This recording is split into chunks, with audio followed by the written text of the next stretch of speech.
Good morning, everyone. Happy New Year. So this is first episode of 2023. Welcome all back to the channel. So I think before we start, I think this episode will mainly talk about the prediction that we made in 2022. But before we start on the prediction part, let's just walk through 2022, see what's happened. So this is a chart that I produced yesterday and I posted on my Twitter. This is an interesting chart in a way that we just look at it on a calendar year basis, and you can see that if we just look at S&P 500, return sometimes high, sometimes low, but where's 2022 sittings, right? So it's sitting right here, which is between negative 10% to negative 20%.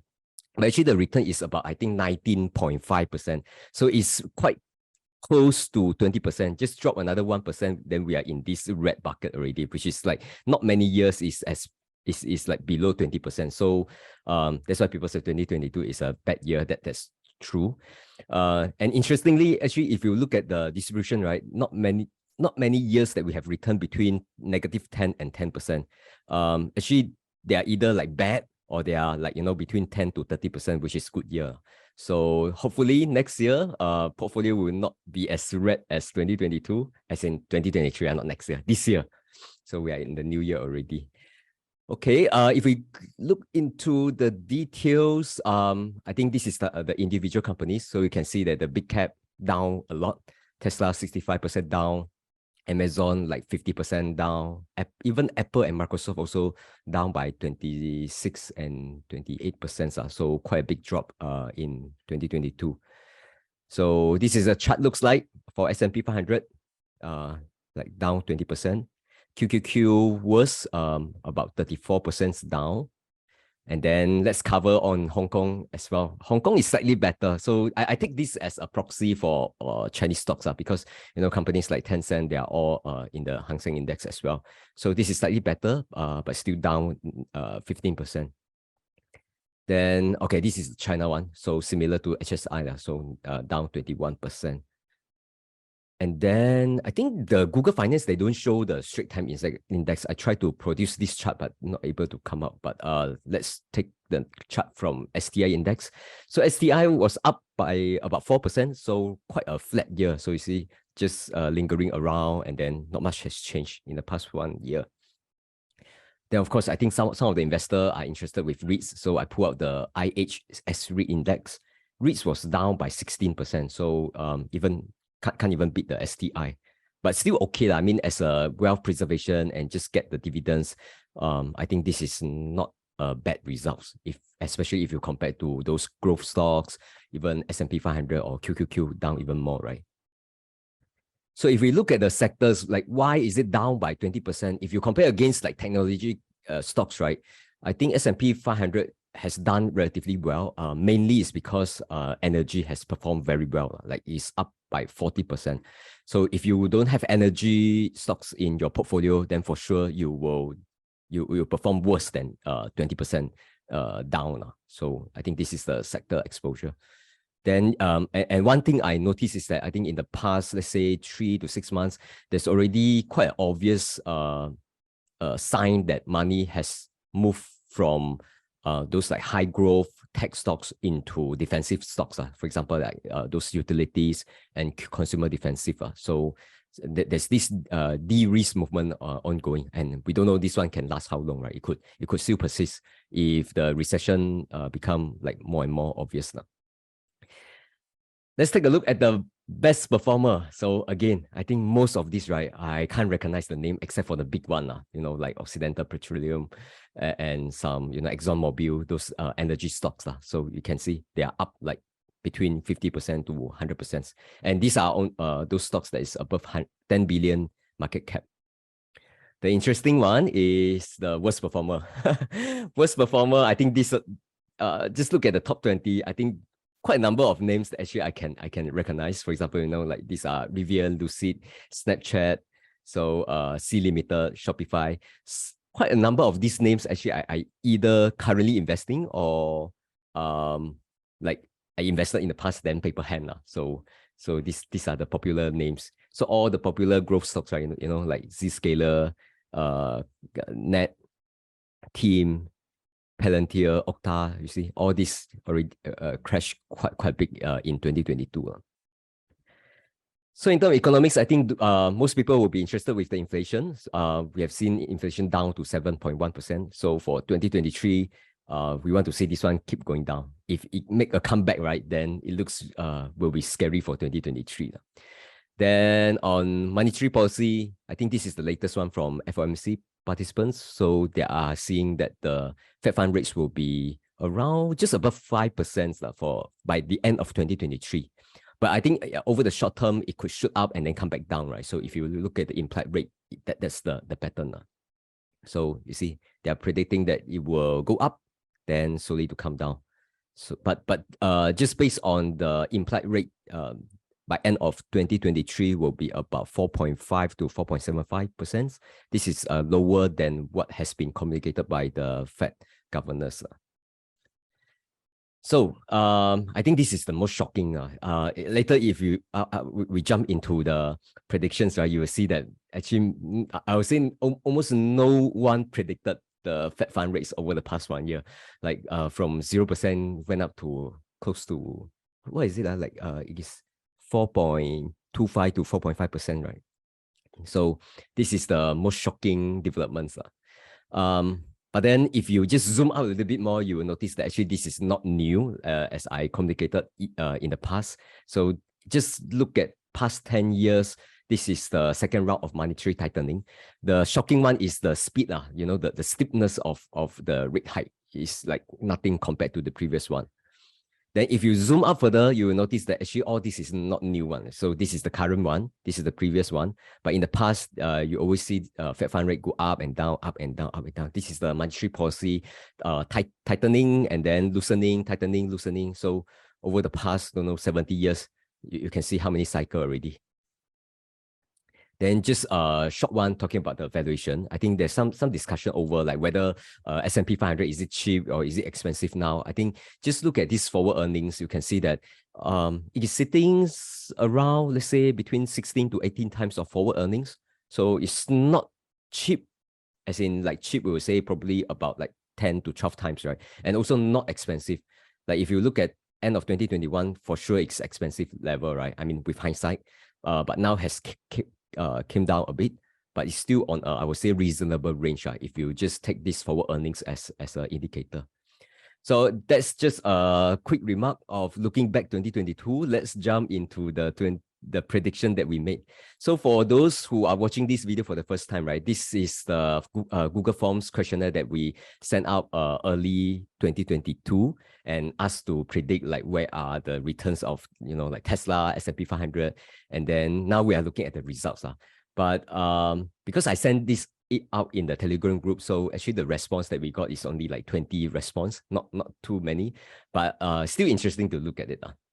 So okay, the first question that I asked was that pick any company that performed the best in 2022. So you see, this is the result that I got. So you see, there are different results. So actually, there's different band, right? Like 10 to 20%, 20 to 30%, and so on. So people just, sorry, the first question is this one. So people just fill in the company name that they thought will perform the best and worst. So these are two different questions. These are the names submitted. So there's some overlap. So you don't see that many names here. So you guys can see clearly, right? So I'll say that for the list of the names here, I would say most of them is like negative returns, although we try to pick the best one. But there's one that's standing here, 2686. This one was submitted by our dear friend, Xiaoboizz. So I think he's really like make the right predictions among all those who submitted. But the names are quite interesting. You see, there are people who submitted Arrival, Upstart, Tesla, Palantir. All this is like down more than 50%. But there's one that's jumping up, like up 20%. I understand that Xiaoboizz also invested in this company. So, but by the way, he has a blog. So later I'll post it at the descriptions. So for those who are interested to read. So I think that's a great predictions. Let's move to the next one. By the way, any comment on this? Anyone who has submitted your your guesses, you want to make a comment on that, why you choose certain companies, and what's your feel looking at these submissions here? What's the green line now? I cannot read the thing. Green line is DQ. So Dairy Queen? what's the name already? Let's go to DQ stock. This one I actually don't know. I look at this Daco New Energy Corp. I actually don't know what company is this. Chinese company engaged in the manufacture of monocrystalline silicon and polysilicon. Oh, solar. Who actually submitted this? DQ. DQ was submitted by. Is this Chicken? Chicken? Yeah. I Why? Make some comment. No lah, because I think there was this solar hype right the other time. So I was just thinking, oh, 2023 2022 they will make it prolific. But okay. I mean, it didn't perform that badly. I'm not invested, by the way. A friend pitched this stock to me. Then I just whack lor. But yeah. But actually, like let's say mid-year, right? Between June to September, it was really like best performer. You see, almost double, you know. Like here is already 80%. So and then I hope my friend exited earlier. Maybe he exited here. I don't know. Yeah, well, quite interesting because I think the other names, at least for me, I'm quite familiar. Even Arrival, this one I've looked at this company before. So, but the rest, I think this is the only companies that I like totally no idea what is it about. But this is solar companies, right? I guess like in terms of their fundamentals, are they still doing good? Have you been monitoring them? I mean, I'm not really very proficient in the industry, so I knew that there was this march towards like solar and new energy in China, right? So even if I wanted to buy, I would pick in ETF rather than pick individual stocks. So that was one of the stocks that I looked at, but I don't have greater insights on whether I should buy or not lah. I just put it in for fun, like for prediction wise. Yeah. But China, yeah. You were saying? Yeah, I was saying China solar. I think I also try to want to pick one companies out of there, but not able to do it. I think I look at names like Xingyi Solar. Yeah, the valuations are quite high though for some of the bigger names out there. Yeah. So yeah. Okay. Thanks, Chicken. Any other comments?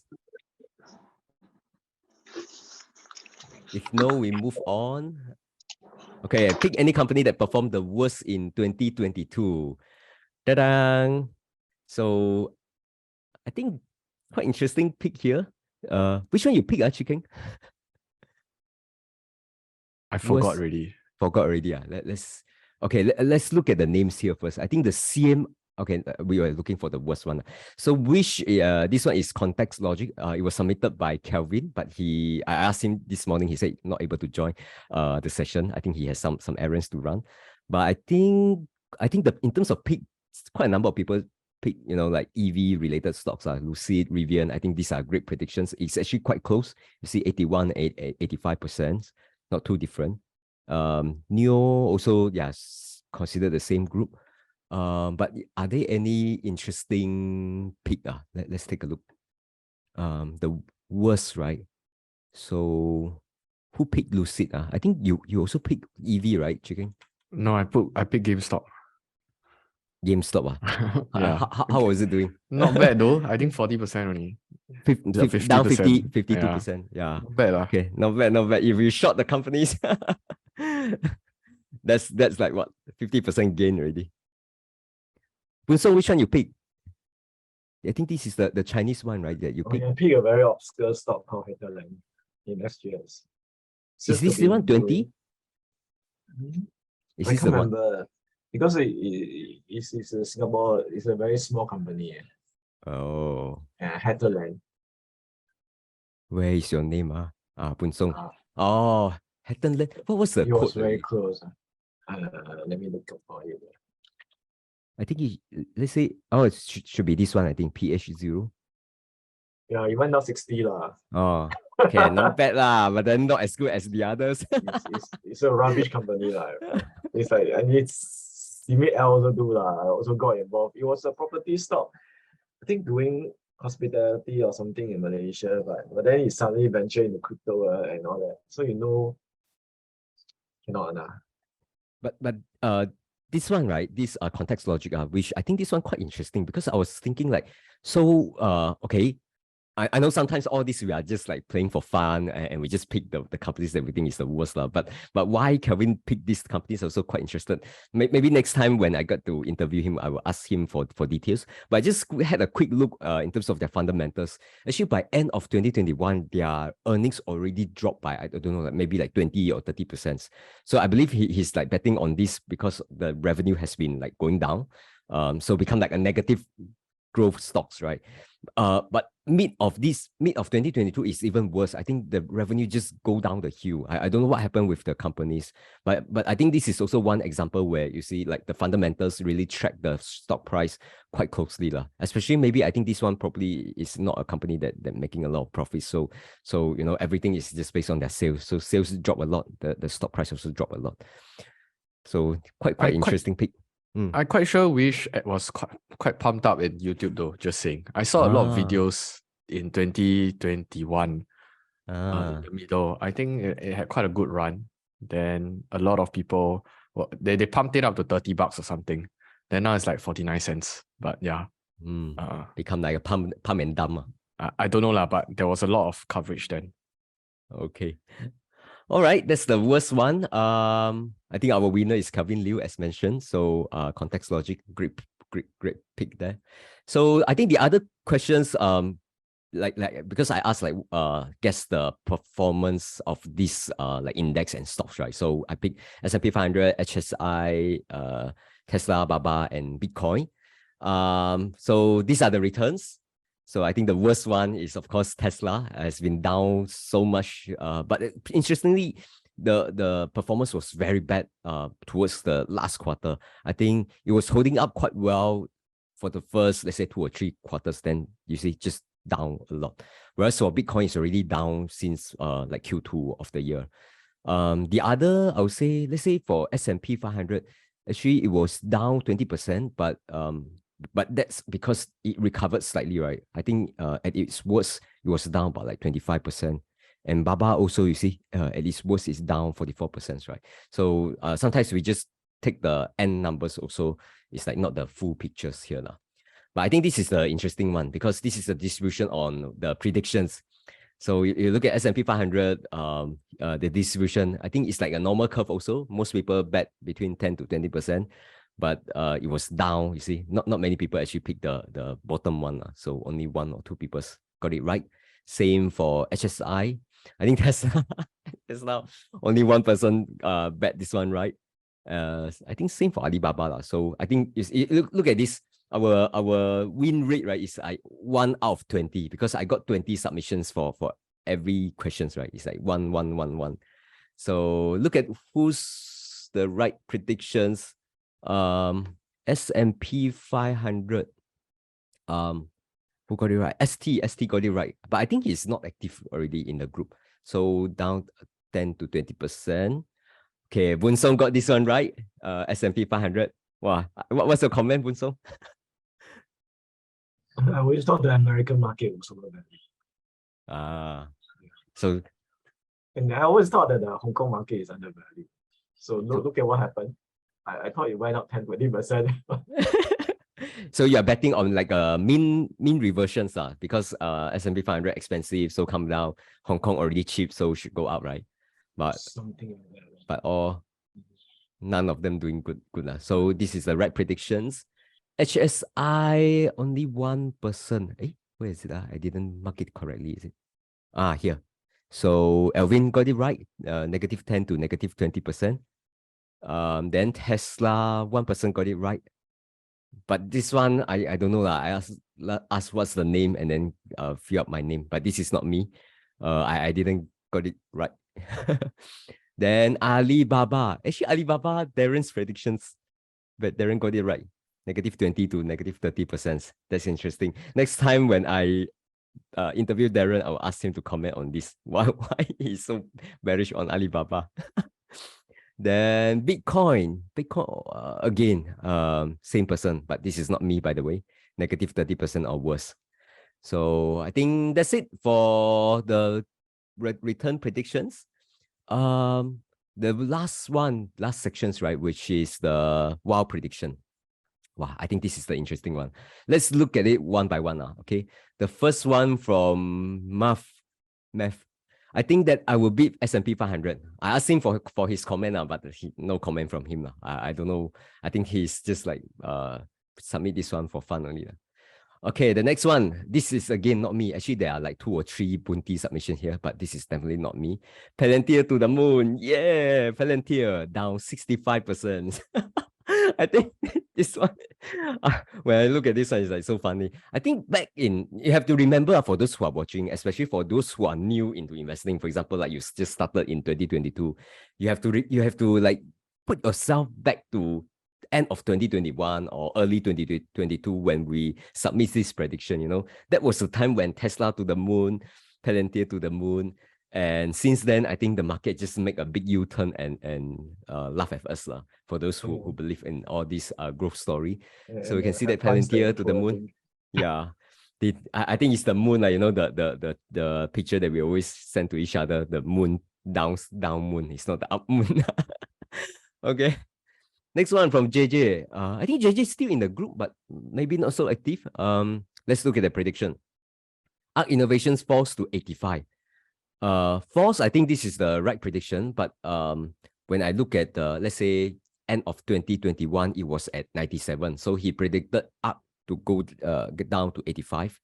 But actually it peaked even before that. So I think the downward prediction is right, but I think no one see it coming. The ARC down to 31%, so also down 70%.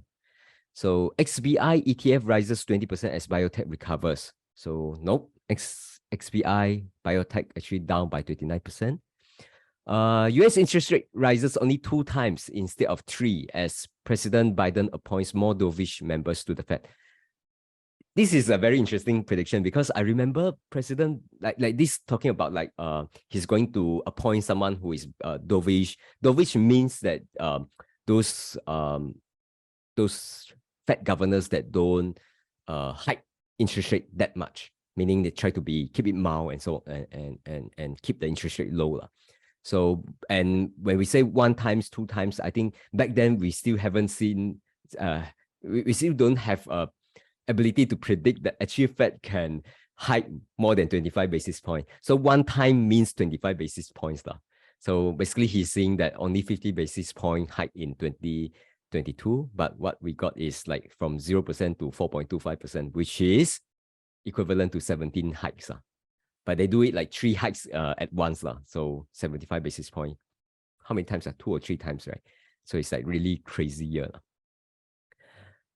So I don't know, like I think 2023, we're going to put on this questionnaire, see how many hikes, see we got it right again or not. So very hard to predict Fed movement. And any view from Chicken, from Boon Song? No, okay, let's move on. Again, Xiaoboy, STI return about 5%. Wow, I think this one is like crazy. I give him like a winner here. So we need to give returns, Xiaoboy our money. He needs to manage our funds. Yes, it's like, wow. Hey, by the way, his return for 2022 is great. I forgot the numbers already, but it's really impressive returns.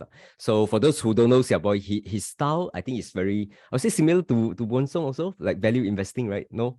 Like really go into like Singapore, Hong Kong stocks and then pick the one that he thinks is undervalued. But he look for catalysts, I think, right? He goes more in depth. He look for cheap stocks, he goes more in depth. He does look for catalysts, like you say.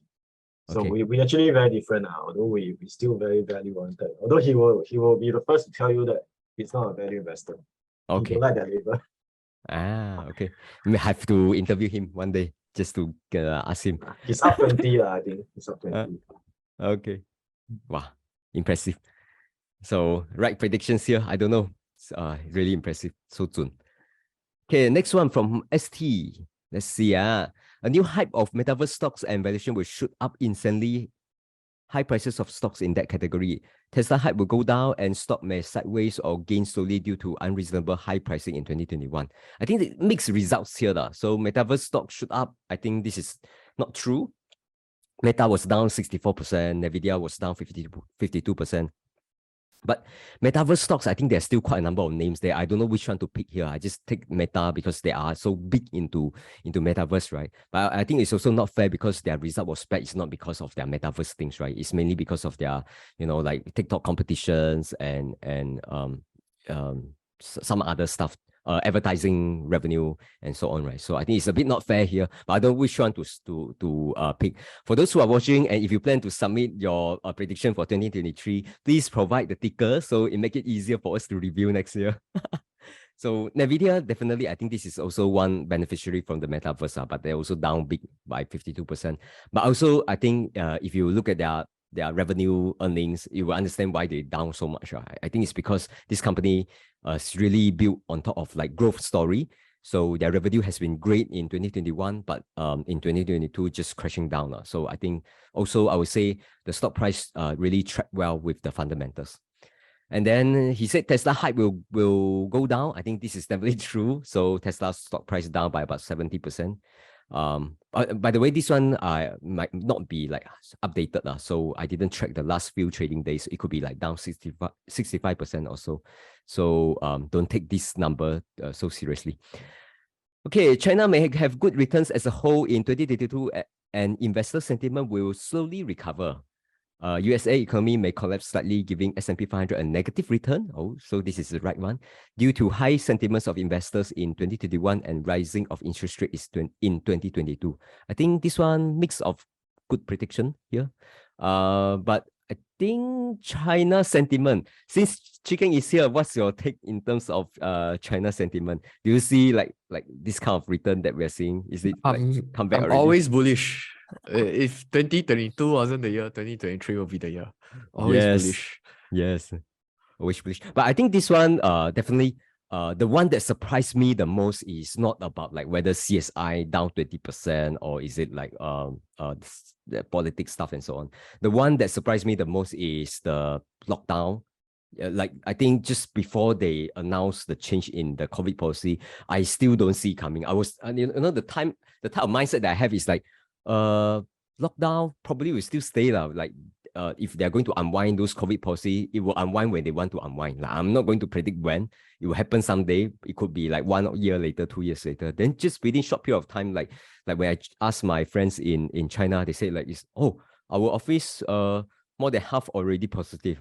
And I was like, so fast, just within a couple of weeks. So I think I think we still have to go through this phase of people getting COVID, people stay at home. And then slowly, once everything back to normal, I think in terms of the economy, there will be some recovery there. So what's your take on this? Yeah. I think for that, because market is forward looking, right? We know what is the eventual outcome. Like everything is going to normalize back. And this COVID wave thing, it's not really a very big problem.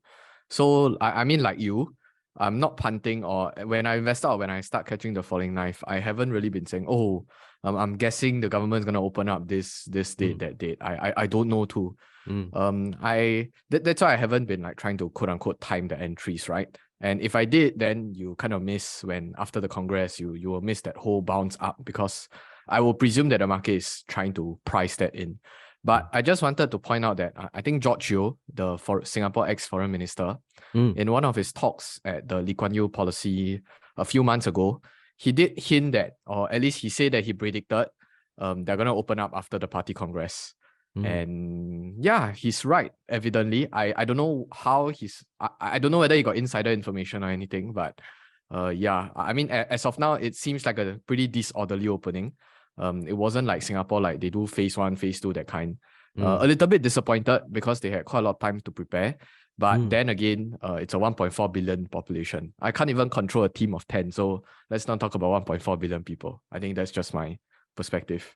Yeah, that's true. Also, I think just our commentary with regards to China reopening also is based on selected data point that we look at, right? Because China is so big that you have big cities, you also have rural places. I don't think all of these places can be described like in the same patterns. So there must be some places that is handled well, some places for something that's unexpected could be a bit messy. And of course, for all this, COVID is like, it always come up like a wave pattern and exponential up. So also very hard to manage on. So I think they will need some time to settle down with regards to COVID.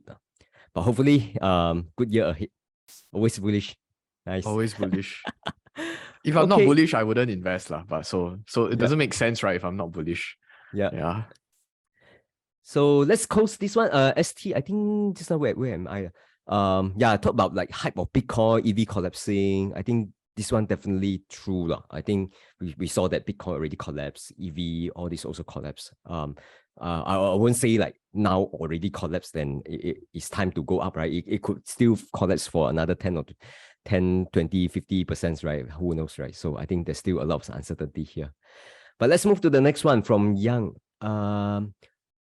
That all of us will be surprised and humbled by the market on the top performer and worse. I think this one, when I read it first, right, I was like, okay, very generic. Probably will be true because there will be always things that surprise us when we look at our prediction. Someone we are talking about 1 year, right? It's not talking about prediction of 3 months later. But after looking at all these results, I was like still really surprised and humbled by how bad are we at prediction. So just a reminder for everyone, like for example, Chicken and I, we are like content creators. When we make predictions, please treat this one as an entertainment, so nobody can predict the future. As long as you watch this and you're having fun, then I think that's the most important one. So for my comment is that I'm truly surprised and humbled. Boon Song, Chicken, any take on this? No, let's move on. I thought Tesla going down 60+% was normal to me. Because even now, I think the price is actually, just now I went to take a look at all the FANG stock, the two Chinese stock, Tencent and Alibaba, as well as Tesla. Then I was looking at the last 9 months earnings, and based on the 9 months earning, right, even if you like extrapolate and think that they will earn about maybe 11 billion this year, I think maybe you're looking at 33 times earnings, which is not cheap. So I think when it was like down 60+%, so that makes it a $1 trillion company. The multiples are just way too high, even based on future earnings. So it dropping 60+% is normal. But the top earning, the Occidental and all that, I never expected that. I only read it with passing interest when Buffett was doing all those special deals with the CEO, and then Bill Ackman was making a lot of noise. But I never think too much of that. But generally, commodities went up. Yep, got it. That's why Buffett is still good after being 90+. I think he will be surprised also that I went up so much, 100%, 110%. Yeah, different perspective. For someone like him, he's like, look at all these cycles. Like we're just seeing like we can look at history, we can study, 100 years, but experience, right? How many round of cycle of like all these boom and bust that you have experienced, right? For me, I would say just one, because I don't even count like 2020 as like a cycle, because that one is like really external kind of shock. It's not really like you let the things just play out naturally, right? So like how many round of cycle can we experience? Like we don't have his kind of experience.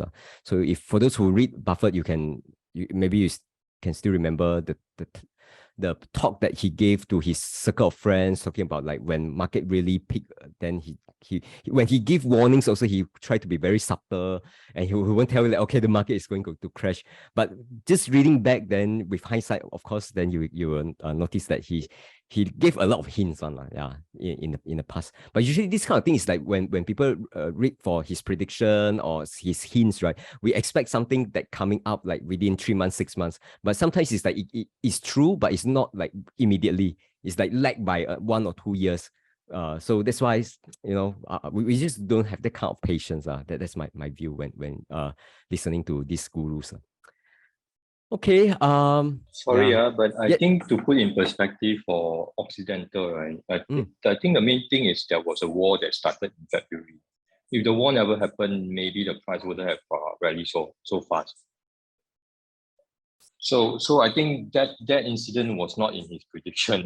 It's more like I think when he went in, it's more a dividend play, and then he got in at a good. I think he went in with a comfortable where it's paying him very good payout while he wait to see how things evolve, and then he can get he can convert at the price that he wants. So a little bit different play for him in this ONG. This is Maximus, right? Yeah, because I don't see. Oh yeah. Okay, hi, Happy New Year. Yeah, happy New Year to all. Yeah, but for energy, I think there are a few reasons. Like I watched some of the like review of 2022 videos. That I think the oil price shoot up so much. I think definitely war is one, but the kind of like underinvestment into energy for the past few years, there's something that's the catalyst is already there. Like already brewing for some time that there's underinvestment, not enough supply. I think the war is just something that sparked it. But let's say without the war, of course, we don't expect it to go up so much. But still, the trajectory, especially talking about few years ahead, I think it's still up just because of the underinvestment. That's why it's always this cycle. Then after the price shoot up, then a lot of investment into energy, then you have oversupply later. That's why price will come down later. That's why the cycle up and down. But I would say that you are right in terms of the war, but I think there's other reasons that maybe he's betting on that we may not know, right? Yeah. Yeah, I think the other thing is also the Europeans have been talking so much about ESG. And then you thought that they have built all the renewable energy on wind, water. And when the war come, right, it's like they're all swimming naked. Now we know. Yeah, now ESG have to reverse back already. That's the new trend. No more ESG. Okay, thanks for your comment. Let's move on to the next one. Where am I? I'll be lost already. I think this one, right? Normal year. Definitely not normal. I won't call this normal years. I think, war situations also not every year we see this kind of situations, right? I will still see 2022 as like a shocking year to me, even looking back with all the hindsight. Okay, next one from Boon Song. Let me read it up first. The stock market will see more right issue offering due to increased cost capital from interest-bearing liabilities. There will be more privatizations due. In view of the floating market in 2021, it might make sense to participate in such special situations since they are historically profitable for an investor. Boon Song, your comment? The first sentence is I think that the market is pretty much over-leveraged. So the only way out for them is to issue rights. So I was writing this from the perspective that companies need to survive from the heavy debt that they own. And the second sentence is there will be more privatization there because I thought that the market will go down and generally the owner will take private ownership of their companies. They will go private. They will release in other words. And I always think that when you invest, right, you should try to have some kind of special situation stocks where maybe they are spin-offs. Because these kind of companies, they don't usually have too much. They are not usually influenced by market movements. So I think of it like maybe you should buy some arbitrage stocks. You should buy some stocks that have some rights issues. That they are not too heavily in debt. It's for expansion purposes. And then you should buy a lot of spin-offs. But generally, this year, something happened, something quite bad happened to me in that the company, one of my companies, they go private. But the going private price was ridiculously low. Don't want to name the company. So the price is lower than your average purchase price? No, here's the thing. The going private price was 23.5 cents. And during the COVID crash, it went down to 11 cents. So think about this way, I was buying it all the way down, even at 13 cents, I think. So had I not been buying it all the way down, right, I probably made a loss. And 23.5 cents going private price was way below the the value where most people believe that it should be priced at. I think a lot of us in that company, who hold shares in that company, thought that it should be worth about 36, 33. Some of the more optimistic ones were even thinking about 40 cents. 23.5 was really too low by everybody's standard. So some of them actually tried to shame the owner into increasing the price by writing letters to Straits Times, Business Times. I don't like what he did, because I don't believe that when you shame somebody, right, they will take action that is favorable. They might even get defensive and they won't do anything, which is indeed what happened. So the company went private. And then I went back and looked at the returns that I got. I probably invested in the company to 3 to 4 years. So the annualized returns was probably very index-like.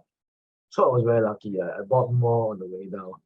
So that kind of deal, right, that kind of strategy that I had made me think a bit in that it's actually quite a difficult strategy. It's a simple strategy, but very difficult to implement. And the returns are not rewarding sometimes. Yeah. I think for those very small cap, there's all sorts of this kind of risk that I think you can't say that you don't see coming, because you bought it because you think it's cheap, and you cannot guarantee that it can't become 50% cheaper and then bought up by someone.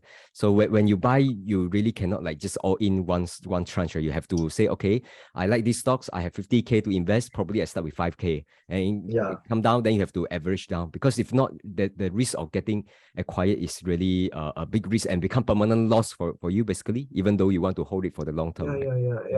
I actually hold a lot of stock in some other companies that are cheap by book value, and constitute about 30% of my portfolio, or maybe more.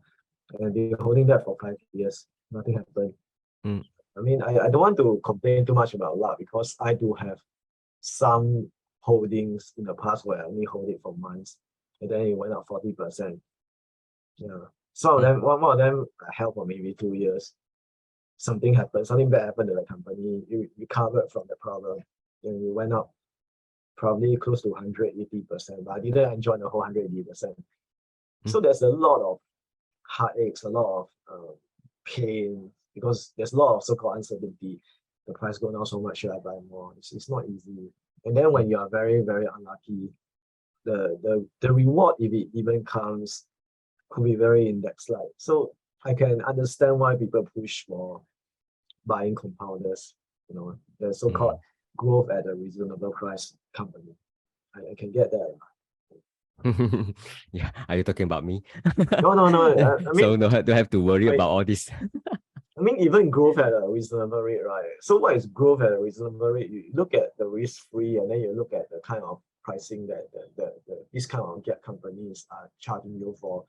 I think 1 year back it was very high. That's why I have never bought any FANG stock. I never bought any of the stocks that you bought. I didn't buy because I thought it's quite expensive. But then again, the cheap can go cheaper. Got it. Thanks for the comment. Let's I saw chicken nodding. Okay, let's next one. Look at next one. YCX ranges lead the way. Just keep ranging plus minus 15%, and up with plus minus 10%. I think he was right in the beginning of the year. So it's not like straight away all these stocks come down, right? So it's just ranging a while, and then after that, after a couple of round of rate hikes, then the stock market just go down a lot. So definitely not true. Didn't mention which stocks, but please include this one so that it's easier for us to review. I was asking where are the ranges? So I don't see any ranges there. Okay, next one is from this is the real one. This is from me. Okay, my wild predictions. Kamala Harris become US president. Nope, didn't become true. So Biden's still going strong. Heard that next upcoming election, he still want to be elected. So let's see how it goes. Overseas traveling no longer requires swab tests by end of 2022. I think this one is true, right? Even I don't know about China, but China also reopenings, right? So I think talking about this COVID lockdown and so on, we from now on we really is out from COVID now. So I think that's a good sign. Next one, Elon Musk announced that he will step down as Tesla CEO. So I thought there will be some sort of announcement. I actually believe this one is true, but then we haven't seen such announcement. But no announcement, but there's some rumor. So the rumor is that the Tom Zhu, so basically he's the president of China Giga Shanghai. So there's some rumor that he will take over as the CEO or president for Tesla Global. So I think if this turn out to be true, it will be this year. So I think there's such rumor. So let's see. And then my prediction, NVIDIA market cap above 1 trillion. Actually, I made this prediction is also tied to metaverse and some cloud and some, all this AI development. I'll say this one turned out, okay, I'm 1/3 there. The NVIDIA market cap was 359 billion as of end of 2022. But definitely AI still is here to stay and still keep on impressing us, right? So for those who haven't looked at ChatGPT, I strongly encourage you to take a look on the kind of capability that ChatGPT can do. It's really, really impressive. I think in the first few weeks when it was launched, right, I was just playing with ChatGPT for quite some time. Really, still very impressed. I think this one is just a start. So basically, there's still a lot of error that ChatGPT can come out. But you treat this as a start, and basically they are trained based on data up to 2021. I think moving forwards over the coming years, right, people will build this one on top of data that is real life. Real time data.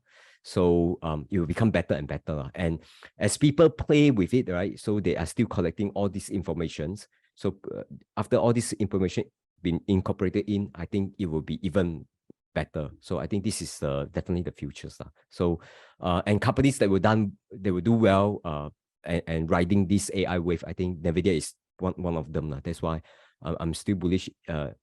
Although their result for 2022 was very bad. If you look at all the chip crashes, but still one of my high conviction bet. So next one from Chicken, EV metaverse multiple contraction. Chicken, comment? No lah, there's nothing much to comment lah. As in, it's moving into 2021, like it was really the hype like Peter Lynch himself say, right? Avoid the top companies in the hottest stock in the hottest industry.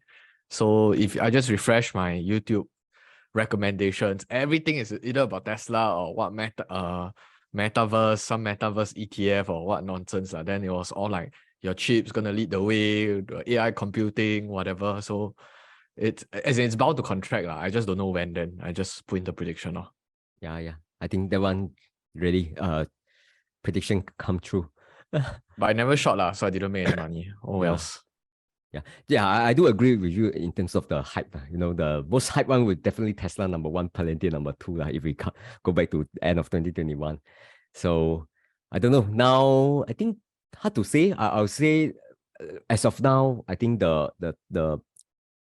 feel, right, the hype feel, I don't know. I think it's still there because there's still people who bullish on these companies and haven't really say, okay, Tesla is going to die, the kind of situation.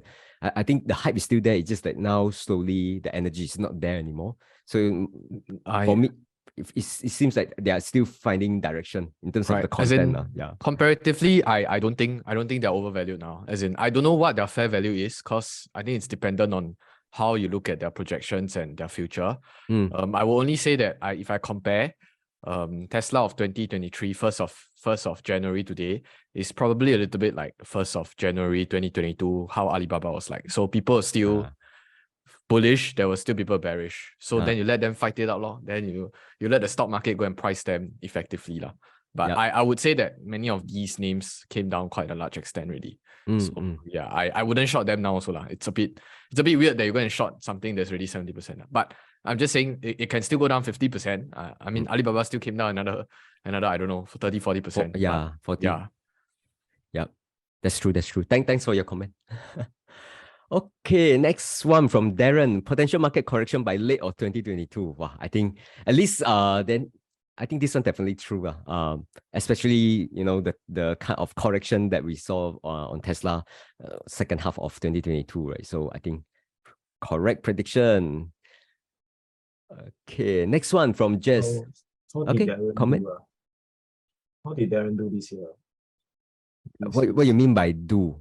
As in his portfolio, I think his portfolio is quite it's quite simple and public, right? I think he has, I don't remember the percentage, probably about like what 80% in Tesla, another 10 or 20% in Apple. So that's what I remember. So looking at these two stocks, you will know like his stock performance. His portfolio. Yeah, performance. only two. Yeah. I think based on what I know, it's only two. Yeah. But only these two. He has quite a lot of Google. Can't comment on that, but I have to remember I think there's someone who commented. I don't remember who. He just said actually Darren, for him, portfolio thing is like not so important. He's above money already, you know. He's not concerned with money anymore.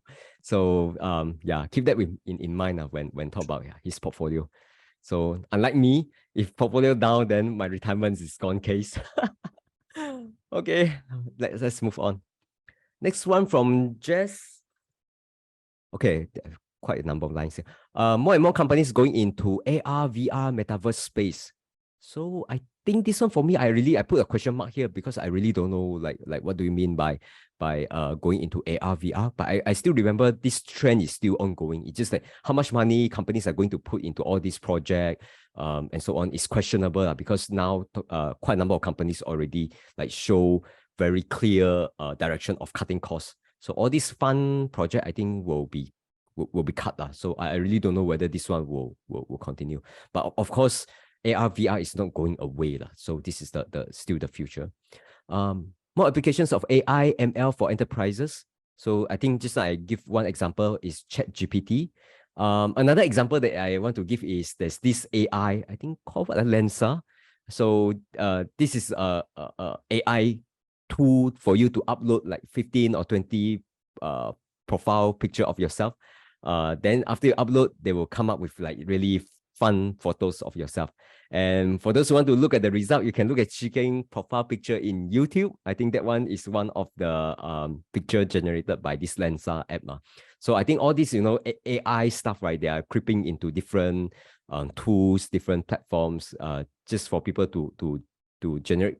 For now, it's like pet projects. You can do all this as like for fun.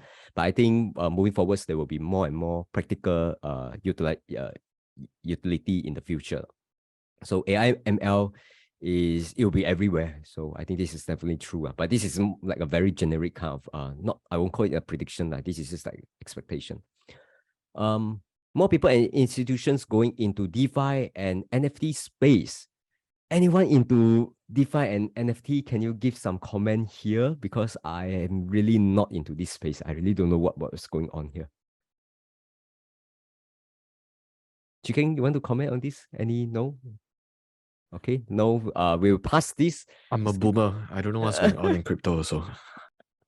I'm also boomer. All these DeFi NFT things is too advanced. I never bought one NFT, never into DeFi. I really don't know.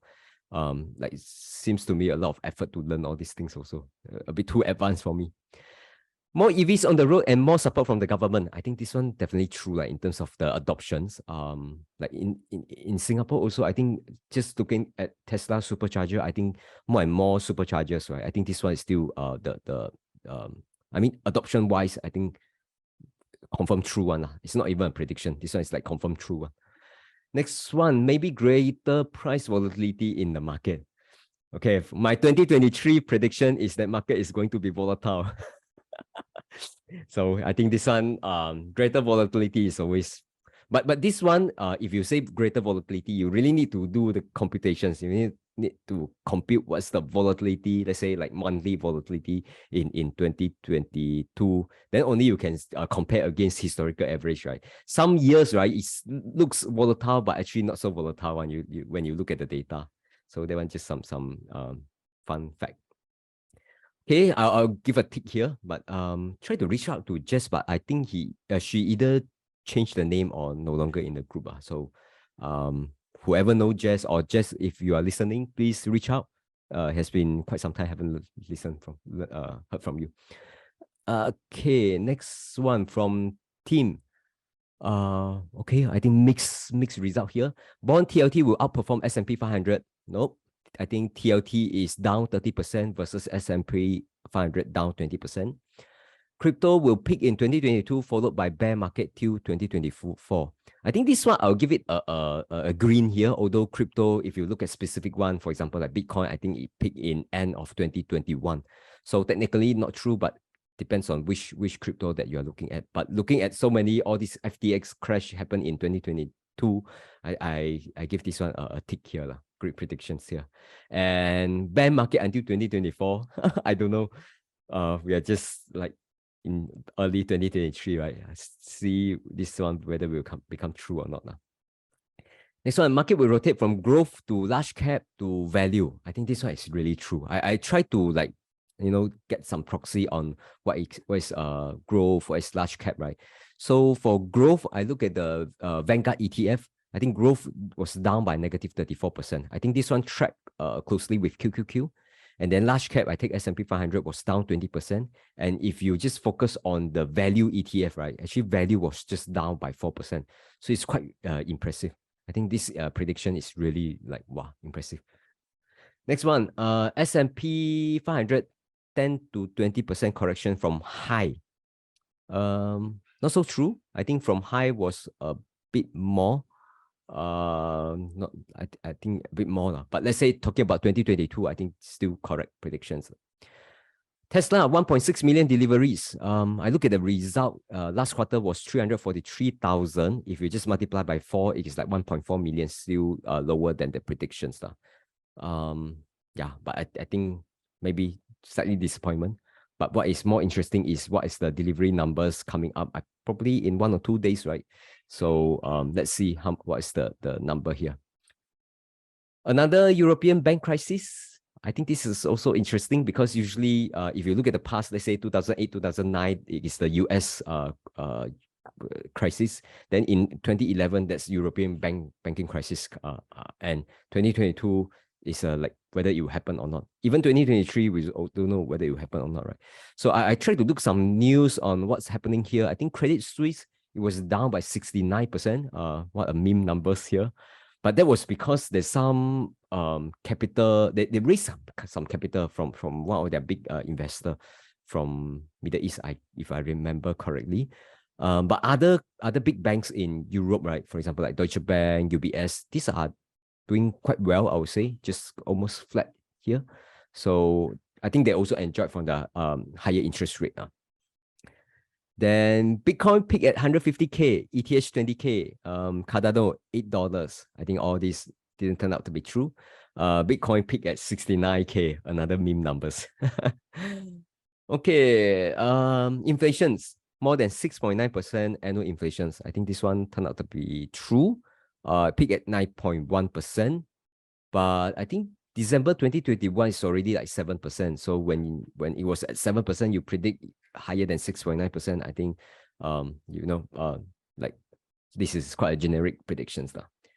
So thanks a lot to team submit these predictions. Okay, next one from H. But by the way, before we move on, any comment from Chicken and Boon Song or anyone else?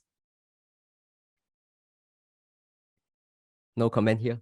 Let's move on from H. Speculative NFT goes the way of ICO. Great predictions. I think very similar, at least in terms of the return. NFT crash. Speculative EV sideways. Neo sideways. Neo didn't sideways, yeah. And negative for Lucid and Rivian. So they are all down a lot from 60 to 80%. China overhang removed after party Congress meetings. So Chicken again, comment. I mean I would agree lah, but we'll see how 2023 goes. Yeah. So I think overhang remove, I would say there's some tangible change of policy, right? After the party Congress. But the China overhang, this one is talking about the sentiment. I don't feel the sentiment is back yet as for now. But all this sentiment, they can change very fast one. Let's follow 2023. Wow, this one is a fun one. TT and mask wearing remains. We'll have one or more lockdown in SG in 2022. So this one not true. So you see, within short period of time, all this got removed already. No more lockdown in Singapore. Yay. Thank God. Thank God. Okay. The fifth one, 10% drawdown once. Didn't talk about which stock. So definitely I think this one is true lah. I think you can just randomly pick one company's also draw down more than 10% lah. Okay, next one. Alibaba come back. Chicken again. I really don't comment on this. You want to comment on this? Okay. Come back when you buy at 60 lor. Then you'll be up at least 30%, I think, from the lows. Yeah. Come back to the pot.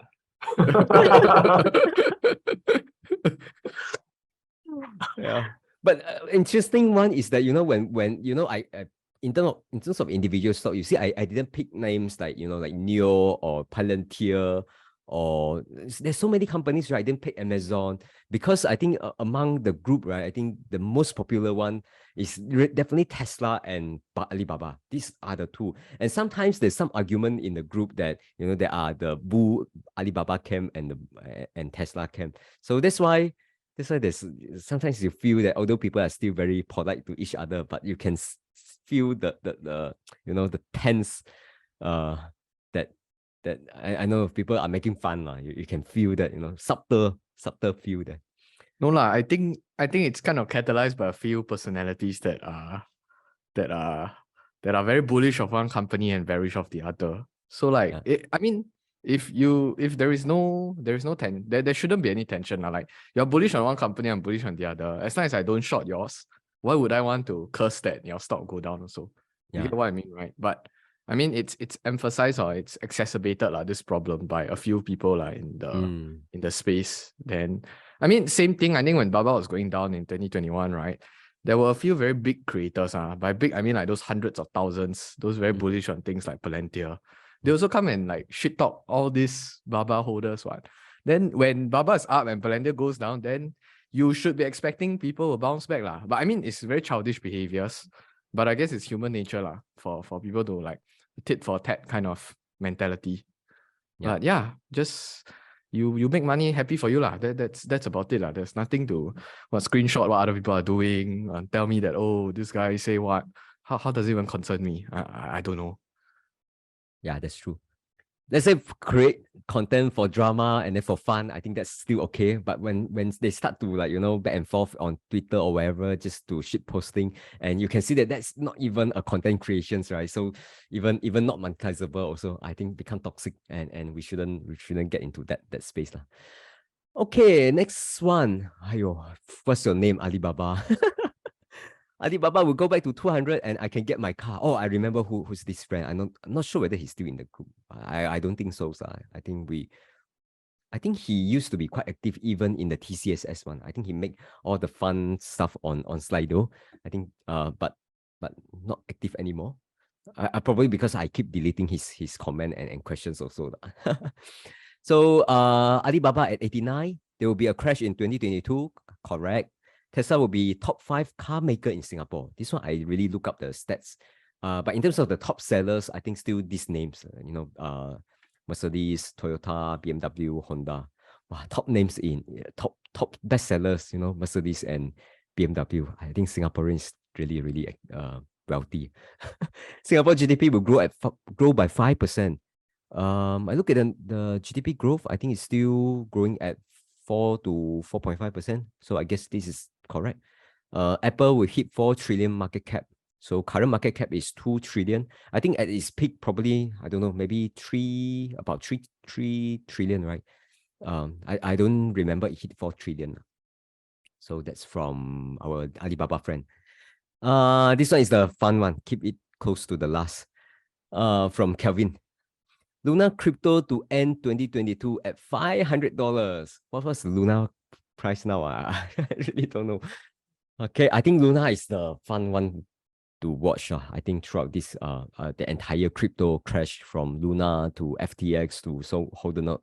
But Luna is one of the first, right? So I remember I watched this very closely. It's still a shocking episode. And I know that there are people who really lost a lot of money in Luna. So hope that we all, can take this one as a learning, and then we will bounce back definitely. It's at 126. 126? But I think there are two Luna, right? There's a new reborn Luna, and there's a old Luna. I also don't know. I didn't follow after that. The Luna, that Luna that crashed, we named to Luna Classic. Yeah. The current price is a lot of zeros. Unfortunately, the zeros are in front. 0.000146. Wow, okay. Wow, that's tough. It's not even 1 cent. It's a millimeter of 1 cent. Okay. Next one, EV battery materials to be constrained. This one I really don't know. I plan to get Kelvin to try to get an interview with him, so can ask him to comment on all these battery materials and so on. Tesla delivers Cybertruck, no Cybertruck, but they did deliver Tesla Semi. So I think that's quite a milestone also. Bezos get new girlfriend. When I was reading this, I was like really funny. Okay, I really Google about it. So Bezos no new girlfriend. So Lauren Sanchez, she's still Bezos' girlfriend. And by the way, she says she's headed to the space, but not with Bezos. So quite interesting one. Nokia at $6.50. I checked. Actually, no. Nokia was down by 22%. Microsoft at 3 trillion. Also no. Microsoft at 1.8 trillion. Then GM gets government bailout. I think no. They got some bailout, I think, back in 2008 and 2009, but no bailout as of now. But if you listen to Tesla Bull, I think quite a number of them actually predicting that companies like GM, Ford, this will bankrupt. And if they don't get bankrupt, probably they'll get some bailout. So that's the prediction. Let's watch out for coming years. NVIDIA cannot acquire ARM. So I think this one turned out to be true.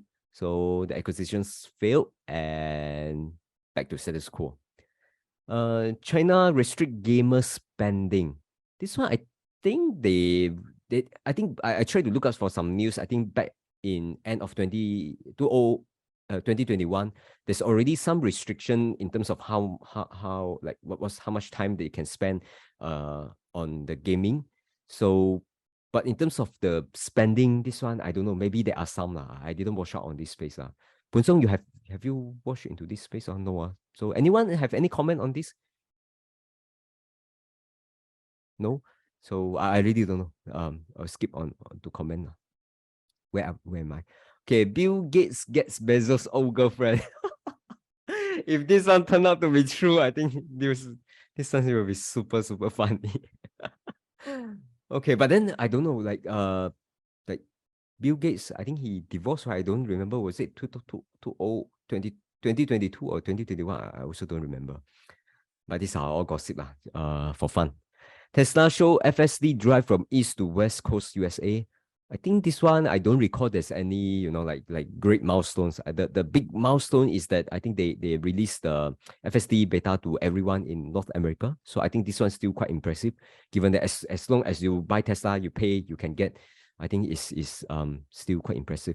But in terms of Tesla FSD capability, I think still need to watch because I watched this MKBHD review. You can see that FSD is still like driving like an old lady, still not that impressive. But I think this one is a matter of time. Like in terms of the sensor capability, they're still improving. In terms of their brain, also improving. So I think this one, I don't foresee FSD to become worse over time now. But how many years will they take to become like truly self-driving? So still need to watch out. Okay, need to watch. I really can't predict. I don't see this one as something that will happen in 1 or 2 years' time. Yes, Martin, you want to comment on this? Yeah, although I think one thing is a major milestone that I think has some impact to FSD, right, is the removal of sensors, because they are moving towards camera-based rather than LiDAR based, right? So I think to that, some are very skeptical, like how can you depend fully on just a camera-based system for navigation or for safety, and I feel that could play a big part on whether FSD can so-called be successful or eventually plateau and taper off. That remains to be seen. Because personally, I think for FSD to be fully capable, it has to be a combination rather than just relying on cameras alone.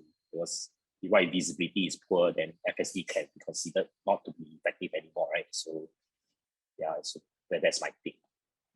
Actually, they are going to bring back the radar, I don't know whether the new radar, how is it different from the old one? So there's I don't know whether it's called HD radar or not. This one I'm also not sure, but they're going to bring back the radar in this year, early this year, I think. So just for those who are watching these FSD things, right? I would recommend. But this content is Chinese Mandarin content. I think it's the Taiwanese YouTuber that usually I follow his channel to listen his commentary on those chip design, talking about chip manufacturing and so on. But there's this 2 or 3 episodes that he talked about self-driving, and I think that's very, very interesting because he said that for Tesla FSD that is purely based on vision will not work. So that's his take on that when looking at this, because I think I'll share the link later, but his point is basically trying to explain to people, okay, for example, Elon mentioned that people just with the eyes and the brain only you can drive already.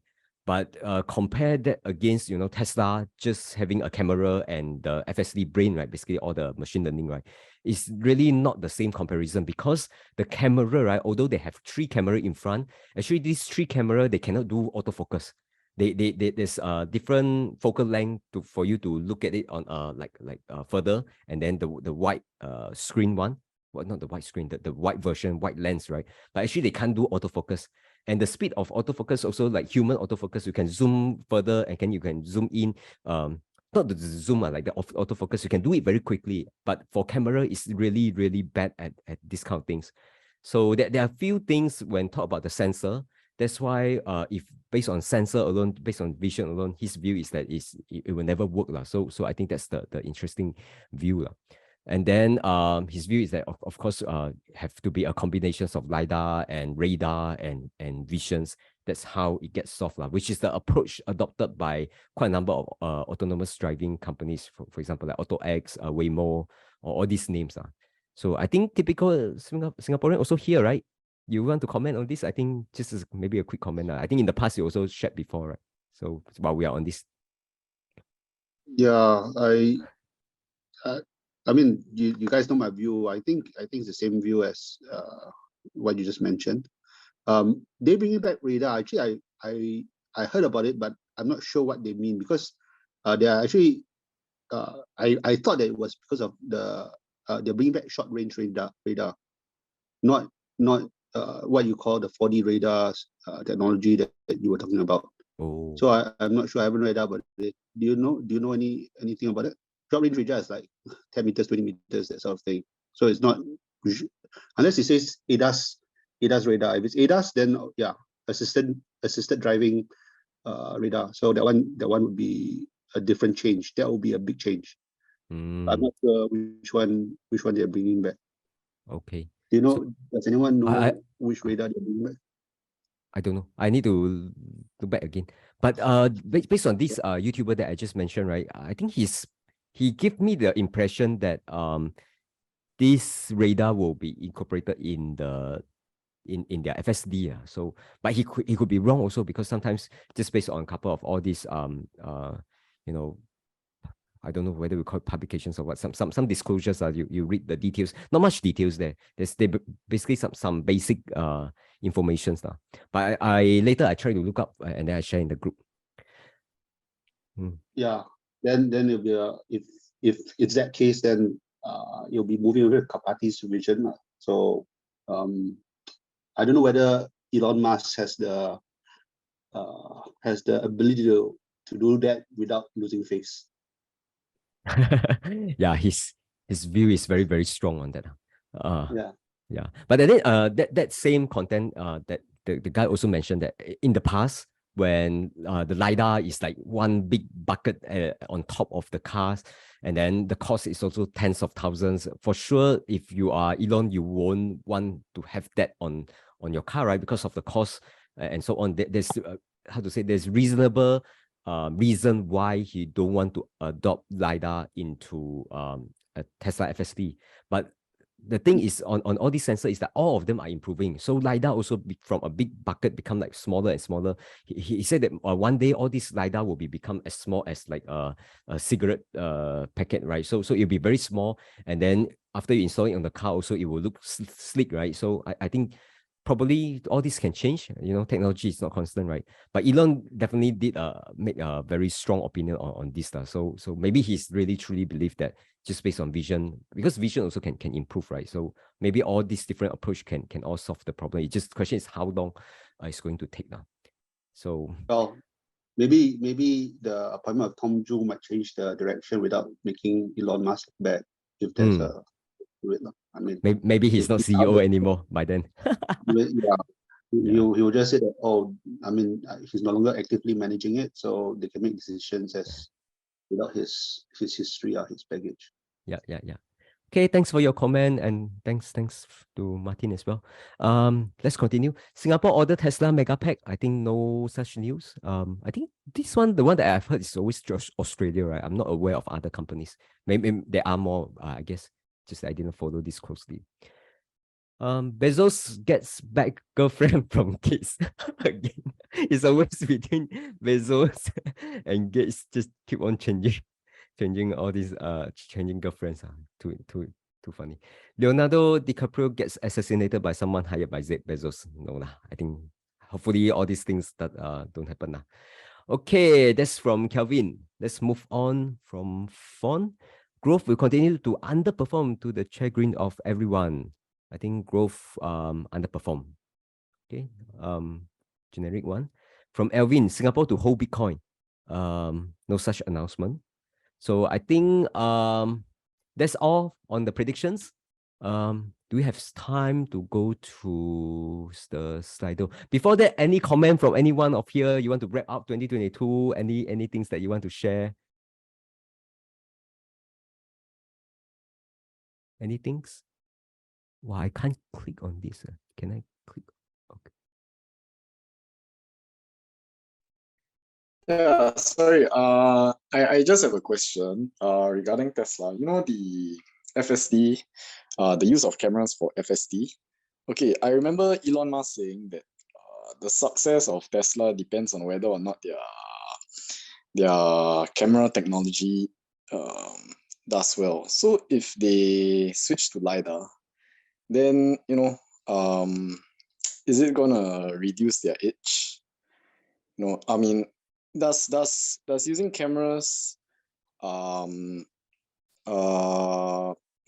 the camera technology trump the use of lidar in the long run? Maybe not now, but in the long run. I think just to be clear, even a lidar vehicle has cameras. It's just you definitely will have cameras even in AutoX vehicles and all that. It's not as though these vehicles don't have cameras. Okay. Then maybe will Elon Musk's approach towards FSD, have the potential to trump, the lidar technology or whatever? My understanding is that he wants to do all cameras because it's cost saving. It's not as though there's some technological edge only using camera versus using lidar versus camera. It's just cheaper. Okay. I see. So if please continue. Yeah. So if it's only cheaper, then what? I mean, everything that camera system can bring to the table, a lidar per camera system can also bring to the table. It's just that the lidar will have additional data inputs. And his argument is that, of course, if there's additional data inputs, which one has priority? But I don't find that argument convincing. I think that the argument is just what I would call copium, right? Some more information, less information. Okay, then that being said, if Tesla does decide to switch to lidar or whatever technologies are, then it will eat into their margins lah. Am I right to say that? Yeah, unless they can sell the cars more expensive, lidar component more expensive. I mean that would be the understand. Pass on the cost to the consumer lah. Right, of course, but I mean I've been saying it for so long. Tesla's margins are not sustainable because they are around 6% or 7% higher than the average car, and that works with a 60K car. But when you go down to a 30K car, your margins are going to be squeezed. You cannot be selling a 30K car with 27% gross margin. It just doesn't work that way. Maybe there won't be FSD for a 30K car, but overall. But if a 60K car, your market penetration is not 70 million. Your TAM is not 70 million. Your TAM for a 60K car is roughly about 10 million. So he has a cap if suppose he continues with just this 60K car. But if he goes into the mass market, his margins will definitely shrink. Or Tesla's margin will definitely shrink because it averages out more, but he'll be able to have a TAM of about 70 million. That's about it now. Let me also try to explain Tesla approach and the other autonomous driving. I think there are many people who don't understand this part. So basically, there are two approach when it comes to self-driving. I mean, auto self-driving. The approach using by Tesla is basically they just want to use camera because camera is very cheap. They don't want to put lidar on there. And then they just want to purely based on the machine learning and just the vision only and just make the car drive itself. And the approach that they're doing is really based on like they really prioritize scale. If you just based on camera, because camera is cheap, so you can really scale it up and you can really sell millions of cars and the car can drive itself, right? So it becomes something like just assist the driver in driving. But the liabilities wise, right, meaning that if there's any accident and so on, Tesla is not going to take on the liability. So that's why it becomes like features that help the drivers and not something that the liability gets shifted from the drivers, right? So the other approach, right, that's used by other autonomous driving, for example, like all these AutoX, Waymo, they are actually the one that say, okay, we are doing this like closer to like robo-taxi kind of business model. They really assume the liabilities because their cars, they don't even need a steering wheel. So the car just drives itself. So when it comes to the sensor, right, they are not just based on camera. They are using all sorts of sensors from camera to lidar to radar to as long as it helps them, they will just use it. And then that's pairing that with the geofencing as well. Geofencing means that they really do a very precise mapping and they only confine the utility or the usage of the autonomous driving within like a specific area and so on.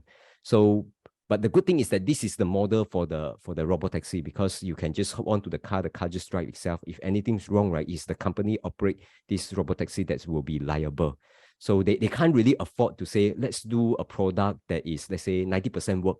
They can't do that, right? Because of 10% enough to crash this business model. Whereas for Tesla, they just want something that works in the sense of it can drive itself, it can help you drive, but you still have to take over when the car can't figure out what to do. So the liabilities is always on you. And what Tesla hope is that by the time they are able to churning millions of cars a year, they have so many cars on the road that they have all this data, and all this data with the improvement on sensor, with the improvement on all their, the software, the autonomous driving, they can finally make this work like not just 90%, probably at 98% or 99%. But to cross the bar that the car can drive itself, right, that's an entirely different bar because you need the regulators to approve that. And to me, that one is very, very high bar. And I have very skeptical on whether they are able to cross that using whatever that they're doing now.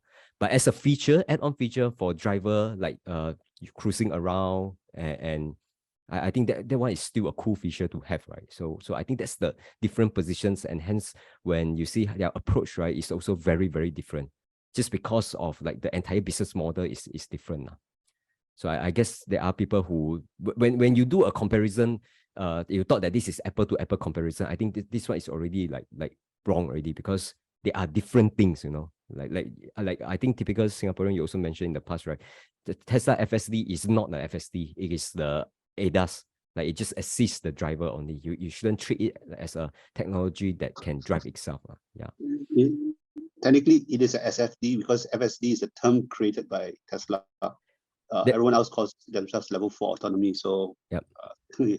Yeah, but I think California is telling them you must not use the word full, because full implies in people's minds there's no problem with it. Right now it's only a level 2. I would say a level 3 lah. Level 3. Level 4 is when it actually goes into autonomy. So the word FSD is a marketing term. Yep. Thanks for your comment. Okay, I think that's on Tesla. Let's go to the Slido. First question from Boon. Come 2023, would any of you be adopting a different investing strategy, and why? I'll pass around, see who want to answer this. Chicken, you want to answer this? Or typical Singaporean? Nothing to change. I've been doing the same thing since 2020. So yeah, I'm still back holding. That's my main investment strategy. Anyone else want to share? I'm basically more index funds, and even right now, even the bonds and securities like government securities is attractive right now for what I'm doing right now. So DCA into index fund, I mean just standard, very standard. No more, less stock picking. I can't do it. I'm minus 30% this year. Thanks for sharing. Why less stock picking? So why less stock? Why are you not doing as much stock picking? Why are you planning to do less stock picking in the future? Well,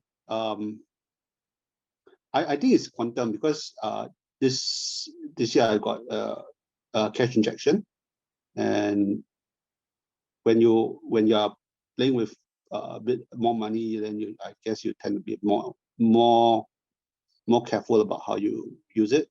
So right now, since interest rates are so high, even the normal government securities, as well as government securities and bonds and stuff like that, give pretty good returns of 5%, 6%. So it doesn't make much sense to deviate too much with this plan. Yeah, definitely true. I definitely agree with you on the bond parts. I think go back 1 year ago, if you say I want some stability, then you get 0% return, right? But let's say from now, if you say let's get some stability, get some bond funds, you actually get a decent yield. Like for those who have, especially for those, let's say you are closer to retirement and you have, let's say, like 6 digits, 7 digit, even 8 digits portfolio, just earn a 3, 4, 5, just 5%, right? Is still a decent amount of bond coupons that you can receive, right? So I think that's something that's quite appealing. But it's just that capital is always limited. Looking at stocks, some of the stocks that we all love are still trading at attractive price. So you still need to make a call on whether to place your money into some bond investment or the stock that you like, or the companies that you like. Okay. Yeah, for me, I'm really 100% with typical Singaporean on this. No much comment. Okay. Let's. Boon, you want to share your view or any comment? Basically, my approach has always been the same. I probably pick less companies with so much debt, because it's just a very scary experience in 2022. Yeah. Okay. Yeah. Anyway, there's a person with a question about the order book. I think maybe I just answer it here. Order book is basically all the incomplete projects or haven't even started yet. So it's not particularly just 1 year, but all the coming months, all the ones in there. So how do I use it for valuation? I think you have to look at the margins that a typical construction company has. And you will even know, I mean, sometimes year by year, some of the projects, they don't even get started or get completed in time. So it's very hard to say. Like maybe something COVID comes along, then there's a labor shortage, everything's get delayed. So it's very difficult. Okay. Thanks for this. I really have no idea on all this. Thanks a lot for helping to answer. So I take this one as done. From Chicken, for investor holding growth stocks, are you all averaging now? Who are investor in growth stocks? Am I one? Bunti lah, yeah, you're considered one. What you showed that just now. For me, the stocks that you invest. For me, it's always like what Boon just mentioned, right? Just consistent. I have no plan to say, 2023, let's change my investment strategy. I think no such plans. Just continue to do whatever that I've been doing. So, but I one thing I don't like is that I don't do averaging down. Like for example, just because the stock goes down, right? I won't say, okay, I need to average down. I try to avoid this kind of, what they call it, anchoring to your average price and so on. I will definitely buy more if it come down just because of allocations deviate. So for example, if a stock down by 20, 30, 50%, right, my weight in my portfolio will be very small. And as long as the fundamentals remain strong, then I probably will just add more. So that's my generic approach. I won't say, I bought it at, let's say, $100 is like now $60. So I need to average down. So this one, I don't buy into this philosophy. I think this kind of mindset is more suitable for traders, because you want to average down, then the moment it shoot up a little bit, then you can close it and then call it a win, right? So that's not my style. But in terms of approach, no change. That's me. Anyone else want to share? I think recently the backholders talk with Adam Khoo, right? He said that every approach is good. He went back and backtest or look at all the approach that you can get, you can perform in investing, and all the approach are good. And the key is to stay consistent in what you do, and that I really agree with what he said. So I think most of the damage comes when you switch strategy at the wrong time. So that's something to take note. Yeah, this one definitely true. Yeah, I think that's also the mistake that many people make, right? Because I think, for example, those factor, momentum factor and so on, they always look at past 6, 12 months or 18 months, right? This is about the range. Also, interestingly, people will have a very short time frame when they look at the past. For example, you buy into a stocks and then suddenly it's down for like between 12 to 18 months, then you just call it like, this company cannot make it, and then you just sell. So that's why companies that perform badly in the past 1 year tend to exhibit this kind of momentum. Is because of people's psychology is always like just look back 1 or 2 years. It's like down for 3 to 6 months, they are still in denial. But if down by 1 year, that's when typical people, most people will exit within this time frame. So sometimes all these factors, there's some psychology behind that, and those psychology you can actually do some quantitative analysis to try to understand where most people actually give up. So, and it's usually between 12 to 18 months. So for me, I'm not concerned. Later, for those, I'll put to the last part for those who want to stay on, is my portfolio. That I'll give some more commentary there. Next one, prediction for 2023, CRPU.SI. I don't know how to pronounce this. SASSEUR REIT to face refinancing issues. 1398 HK ICBC, China property market fears overblown. Mr. A, I know you are here. You want to comment on this because I don't know. Yeah. Okay, so for SASSEUR REIT, if I remember correctly, 100% or close to 100% of their debt is due for refinancing in March this year. So, till now, I haven't read any news about them being able to refinance their debt. So I'm thinking, why on earth are they waiting doing things so last minute unless there are some issues. Yeah. So, and also this stock IPO in 2018 or 17, I can't really remember. And I think the CFOs have changed. Yeah, I think twice or something like that. In fact, I think their former CFO went over to Eco Hospitality Trust. Yeah, and then we all know what happened to Eco Hospitality Trust. Yeah. So that's for SASSEUR REIT. And for ICBC, I feel that yeah, the fears will be overblown. Of course, I could be wrong. You know, the property market in China could be really, really bad. Yeah, I am not too sure about it, but it's just my gut feel. It's just a prediction, which might not be correct. You can remind me next year when we do similar review, then we can listen back to your clip and then you can make your commentary. Yeah. Thanks for your comment. No problem. But for this one, I have no comment. I'm not familiar with all this. I don't know, Chiking or Boon, you want to comment on this? Or others? I think Maximus is still here, so yeah, Maximus something to say about SASSEUR REIT. Okay. Maximus, you want to comment? Yeah, I don't really study this, but I think it's the same issue. I mean, if you see the sponsors sponsoring this, you always see that Chinese man who other than this week, because of this week, right, then everyone get to know him. Otherwise, I think no one knows who is he. So yeah, so I think correctly pointed out by A on the refinancing risk, I think it is an issue. It may not be they wanted to wait until the end. I think probably it's because the property market in the last 1-2 years because of the CCP's policy, the banks also have difficulty lending to property related companies. So I think they are part of those under that category. So to do the refinancing may not be that easy.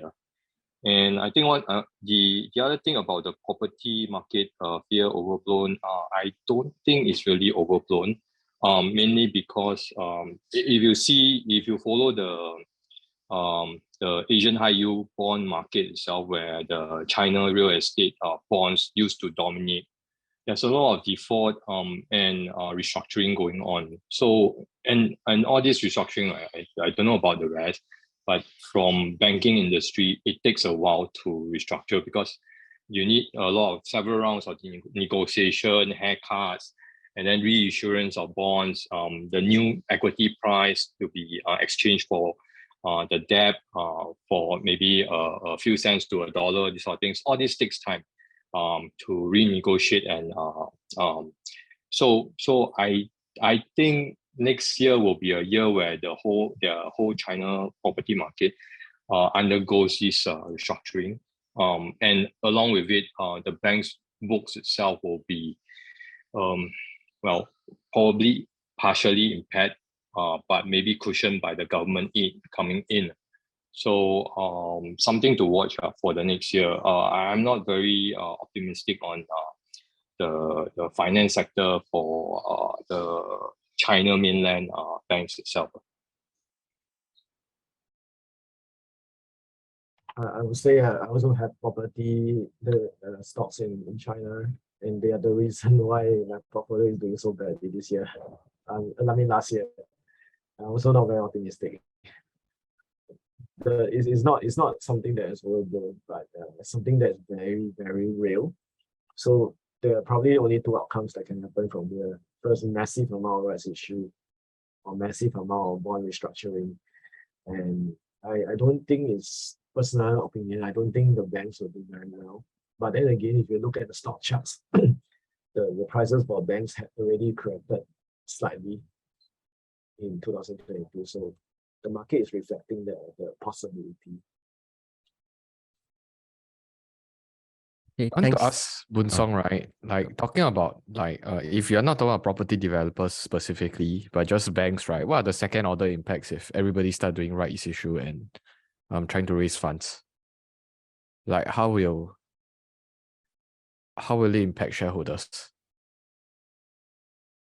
I have no idea.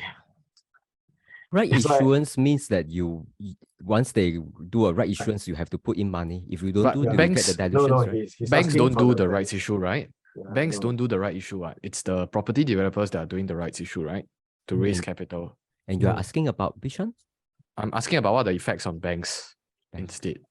Like banks usually they probably help underwrite or they help bring the rights to the market, but they don't write it themselves, right? Usually some financial institutions or some big, maybe even the government will buy some of these bonds out. Not necessarily the banks, right? Yeah, but I think the other point to look from the bank's angle is that they also loan to these property players. I don't think they can get 100% back in terms of the loan when they do restructuring. So probably they will take certain haircut with the government coming in to cushion part of the impact. I honestly don't think the bank will go off unscathed. Vis-a-vis in Singapore, right, when we went into the crisis in COVID, right, the government just pump in money even before any default happened. And because of the funds pumped in by the government, right, the banks are more willing to continue to lend, and take small hits along the way. But they took the opportunity to make a lot of provision during that period to cushion future impact. So whereas Chinese banks, I've not studied their books, but it really looked very good, too good to be true. I mean, you just take their books and compare to any other international banks, right? Their metrics in terms of cost to income ratio, in terms of ROE, in terms of dividend yield, all looks like superior. But if you see the bank's books, right, or banks, how they make money, it's actually three things only. Their revenue, or the net interest margin itself, how they control the cost to income ratio, and provision. These three. And of these three, right, the one that analysts always cannot get it right, is the provision, because they banks for their P&L management, for their balance sheet management, they can vary that based on that. Whereas the analyst is just based on generic factors. Whereas net interest margin, cost to income ratio, right, has been more stable throughout for the banking industry. So if you see in that light, the challenge for Chinese banks, how you see them going forward, right, is more on their NPL management. How much provision are they going to make? That itself is a very big question mark. So are you raising the possibility that over the years they have been under provisioning? Possible. You remember when all the banks went listing, right? For Chinese banks, they created a bad bank to absorb in all the NPLs, and these bad banks is still in existence, from what I understand. And I guess after this issue along the way, right, the Chinese banks will all consolidate their bad debt again and sell off to this bad bank again. So certain haircuts will happen, but whether they will kitchen sink one off or gradually over time, right, that remains to be seen. Huarong 2.0. Yes, I something think, along that line. Yeah, I think Huarong Asset Management was the one. For this, right, I actually do agree, because in terms of provision wise, it's essentially a black hole, right? Like nobody exactly knows what's going on. But I am in the similar thought of Mr. A, because I feel like the whole property market in China is pretty kelong. Like it's basically rigs. They're just playing monopoly amongst themselves, and they're just gonna move money here and there. And if you look at all the major shareholders, it's all their own people, like of the banks, like your Ministry of Finance, your state-owned enterprises, and whoever. They own like 80-90% of the outstanding position. Then people like me and Mr. A own the remaining 10%. Like 5 to 10% is the rest of us retail shareholders in a way. So I don't know how they're gonna settle it, but I mean, it's kind of like a gamble. Or I wouldn't say gamble, but it's an educated guess into the future that I believe they're gonna restructure something, and as long as you buy at a relatively cheaper price, that's your margin of safety. But I wouldn't advocate going into it, going all in, or like, oh, I'm gonna bet that the whole Chinese government is gonna bail me out, because that's basically the logic. Yeah, and I think to Mr. A, right, like there's a reason why Citibank went from $200 to $1. Like when drop 99% really can drop another 99%. I mean that's the logic there. Yeah. Yeah. I agree. Do you guys think that the national service is a bad thing, or could it be a good thing?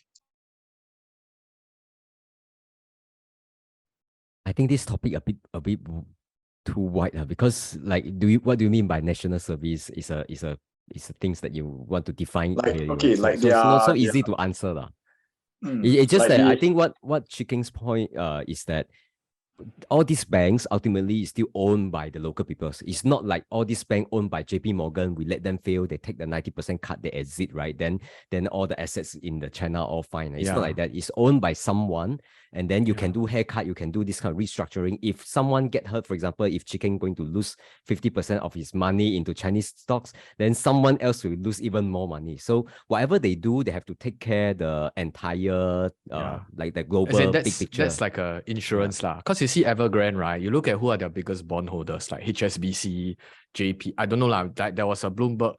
The bondholders are all the foreign people. So that's why they don't care. They just cut you and then they're gonna pay. Like it's the international investors that are gonna hurt.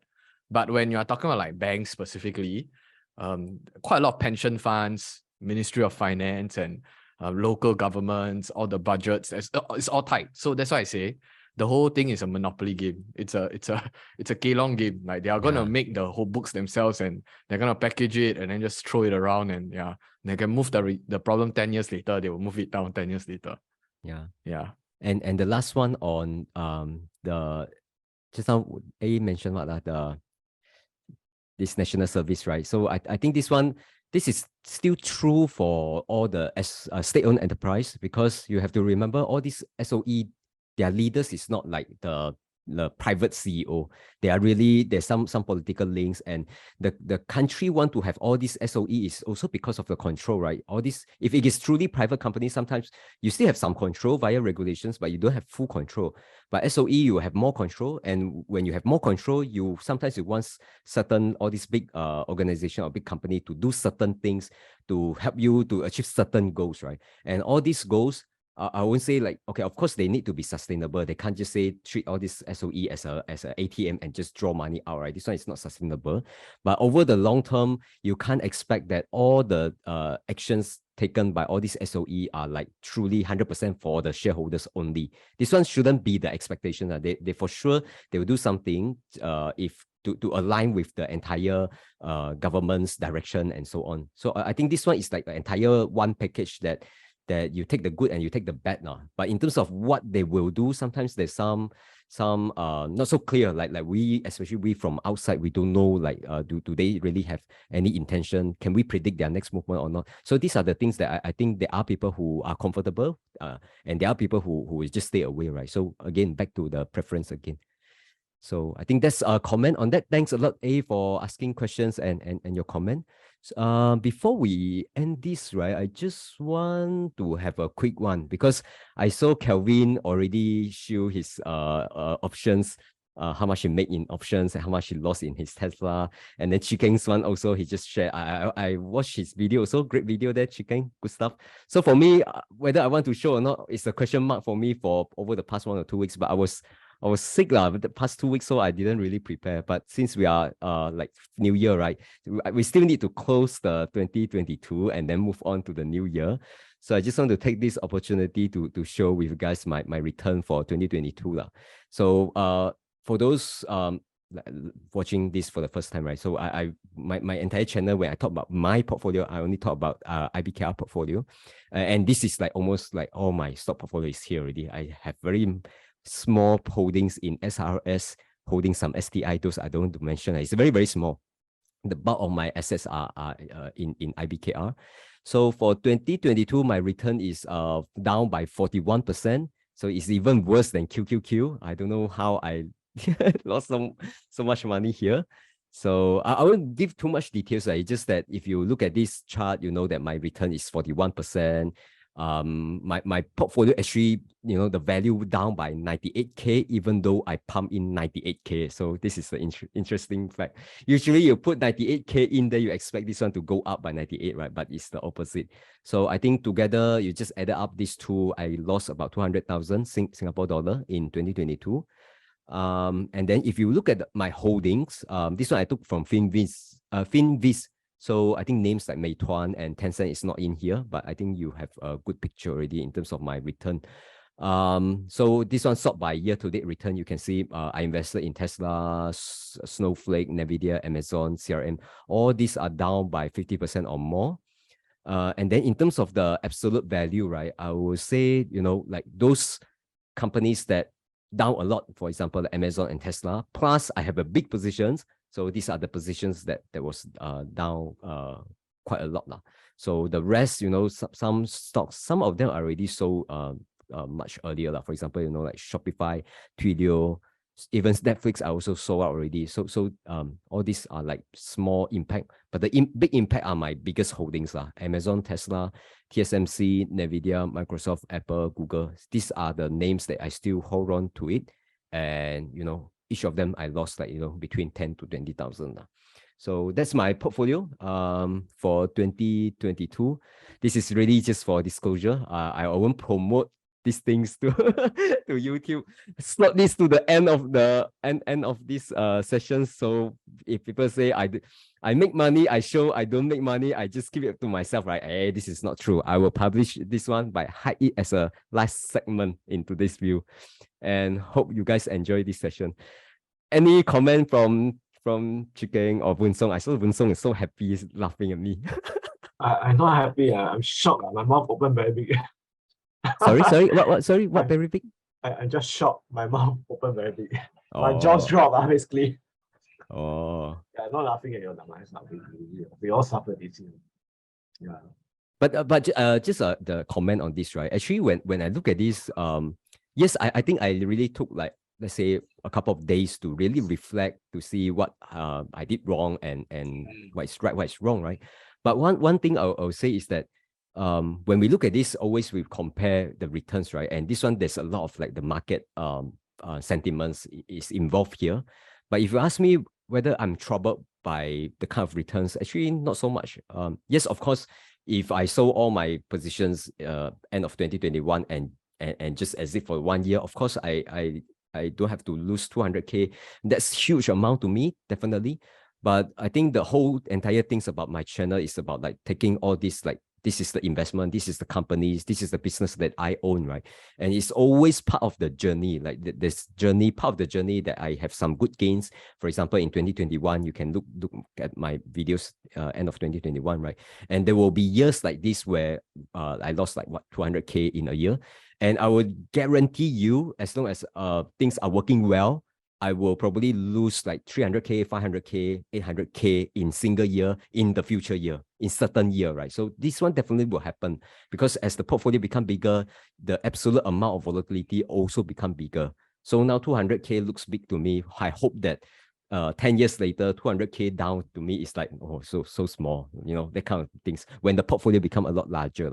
So I think for those who invest in stock, one thing you have to really realize is that this is not a stable investment in the sense of no volatility.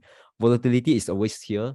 So what we can do is just to train out ourselves psychologically, emotionally, to be okay with this kind of volatility and really understand the investment that you make. For example, for some smaller names that I don't really understand, I really sold out, I really paper hand, right? So to me, that's fine.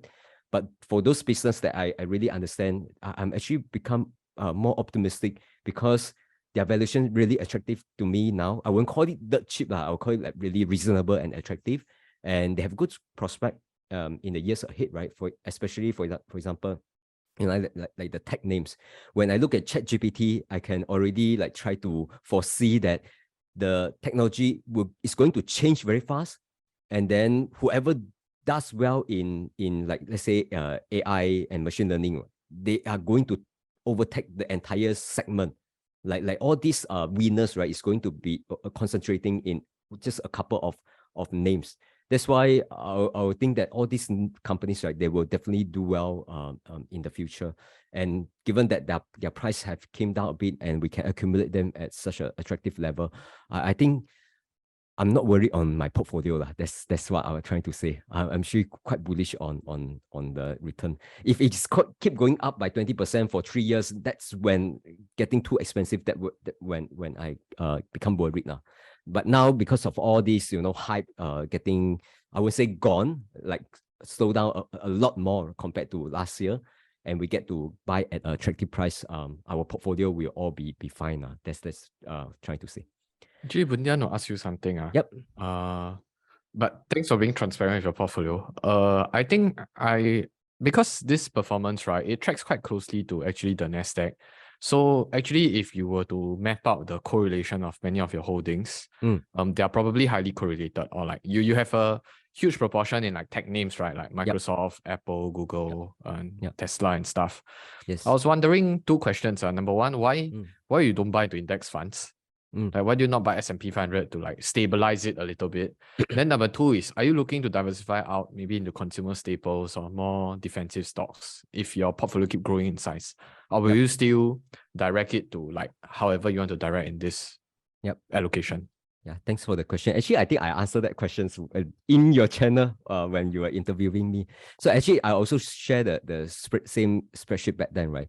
So actually, my portfolio started out with just the ETF. You look at the blue color one. So started out with ETF. Then I really think that if I just allocate to ETF, say for example, I buy QQQ, right? And QQQ, how many % of Apple that we have? For example, I don't know. Like let's say 10%, right? Okay, just call it 10%. And when I deploy 5,500, it's going to Apple. So back then, when I was building the individual companies here, I was thinking that actually I look at the companies, I really want to invest in Apple. I really want to invest in TSMC. I really want to invest in Microsoft. To me, after the diversifications, it's really too low of a percentage. And I want to get a sizable investment into the names that I like. That's why I was like, okay, index is just too slow for me. That's why I just keep on buying all the individual names so that I can get a size or the amount that I want. So that's why I buy into individual names during this period now.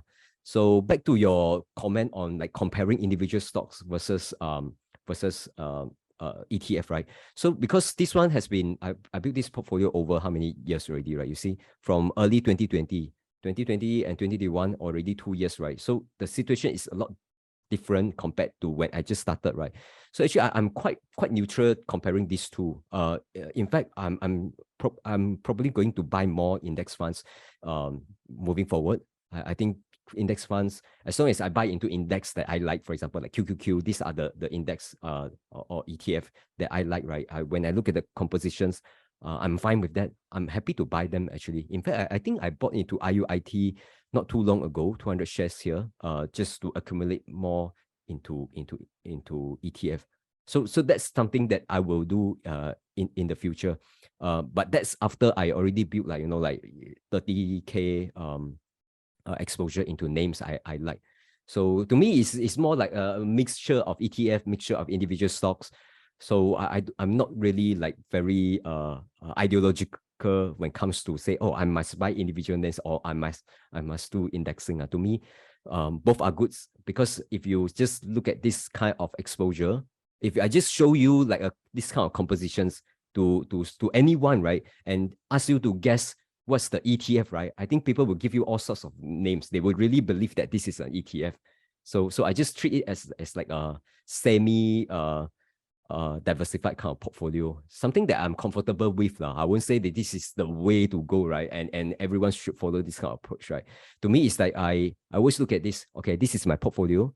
This is my allocations. Am I happy with that or not? When I look at the names like Google, 4.3%, do I want to have more or not? So if I think I want to have more, then I just buy Google.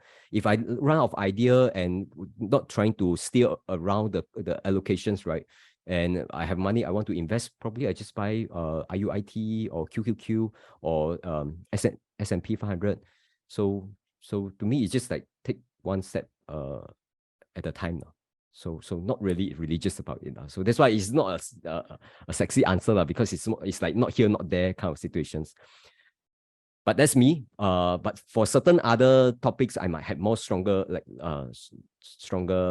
opinions. For example, like if you look from here to here, I don't have energy ETF, right? So because I don't believe in energy, to me, energy is always a cyclical kind of exposure. That's why when I look at S&P 500, energy is doing that well. I don't regret that I don't get into energy, because even if I get into energy, it will be a trick, like fast in, fast out, then it's done, right? Because I didn't do that kind of thing, so I don't have energy. To me, energy is not where I build so-called like a long-term investment. For me, long-term investment is really like compounders. You know, companies like Microsoft, Apple. You look at their revenue up only, you know, because it's like during the podcast with Adam, also he mentioned, right, that these are the companies with moat. So that's where my focus is now. So for let's say like QQQ, also I look at the top names. I really believe like the top 10 names, these are the companies with moats. So I'm happy to invest in them. I don't know. My here, not there kind of explanation. Not sure whether it satisfies your question or not. I hope you are. If I can jump in, this is Patrick. I work in the energy sector, and I can say that what you've described is exactly how I would do if I were investing. So I would not invest in energy stocks. I work for an energy company, and that is enough. Yeah. I think this one, for those who are in, let's say, financial advisor, they will say, right, when you're advising a client, so let's say now you are the client, you really need to understand your exposure, including your active income. So if your active income is in energy sector, then you shouldn't concentrate more, even though you might able to analyze energy companies better than the other average person, right? You shouldn't in there because of the over concentration. So I do think that you should stay away from energy companies when it comes to your investment and get something else, or just a S&P 500, which is a balanced exposure. That's the right thing to do. And for me, I'm in financial, so that's why I also don't like financial stocks. I think I mean, independent of I'm in the sector, but I look at financial also, it's not a sector that I'm interested in. I'm like, as you can see here, I'm interested with technological or companies that good at using technology. It's not like really technology stocks. For example, like Amazon, I don't think Amazon is a technology company. Amazon is an e-commerce and cloud companies. I would call it infrastructure company than tech companies, you know. So that's my take on this now. And Tesla is auto industry, automakers. So, but there are something on their technology that attract me to invest for sure. So Tesla is more than a car company. Be careful. Don't anyhow. It is a car company. No, it's more than a car company. To me, it's like I don't call company as a technology company. That's my take. Like TSMC, I don't think TSMC is a technology company. TSMC is a chip manufacturing company. Microsoft is the one that is, I would call it software company. It's not a technology company. That's how I see it. Because technology to me is such a broad word that lost its meanings. Like, we will call a company that, I think Apple is an innovative company. You know, it become like a adjective rather than classifications kind of things. So to me, it's like Apple is a consumer electronic. So that's how I see all these different companies now. And some of these companies is really better than the others at utilizing tech and benefiting from whatever that is ongoing. So that's why I want to invest in this now. Okay, I think getting too long already. Basically, let's close 2022. Hope that we all have a good 2023 onwards. And thanks a lot to Boon Song, Chikeng, Maximus, Patrick, Martin, and so many names here. I can't go through every one of you. Thanks a lot for joining the show here, and I will upload the video later. And hope you guys enjoy your lunch. Thank you so much. Bye-bye. Take care. Thanks. Take care. Yeah, happy New Year. Happy New Year. Bye. Happy New Year. Happy New Year, everyone. Happy New Year. Happy New Year.